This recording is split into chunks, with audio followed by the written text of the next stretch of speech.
বাংলাদেশ জামায়াতে ইসলামী আমির doctor Shafiqur Rahman বলেছেন, আজ ঈদ হলেও বাংলাদেশের অনেকের ঘরেই ঈদের আনন্দ নেই। অনেক মা তার সন্তানের জন্য কান্না করছে।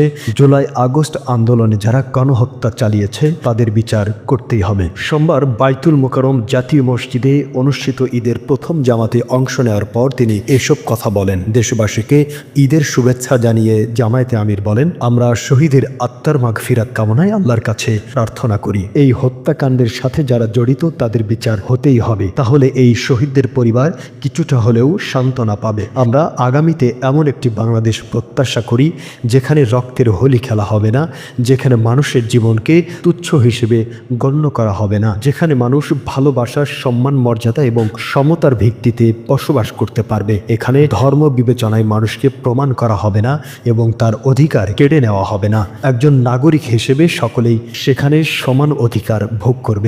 আর এসব শুধু আল্লাহর কোরআনের আইন বাস্তবায়নের মাধ্যমেই সম্ভব। আমরা এই সমাজের জন্য লড়াই করছি। আমরা ক্ষুধামুক্ত একটি সমাজ চাই। ডাক্তার শফিকুর রহমান বলেন, আমরা চাঁদাবাজ, দলবাজ মুক্ত সমাজ গড়তে চাই। এ ব্যাপারে আমাদের কোনো দ্বিমত নেই।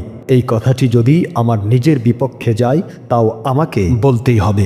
সত্য কথা বলা ছাড়া আমাদের অন্য কোনো উপায় নেই। এদেশে আর দুর্বৃত্তায়ন রাজনীতি আমরা হতে দিতে চাই না, কারণ মানুষ আর ফ্যাসিবাদের কবলে পড়তে চায় না। এর আগে জামায়াত আমির উপস্থিত মুসল্লিদের সঙ্গে কোলাকুলি করেন এবং কুশল বিনিময় করেন।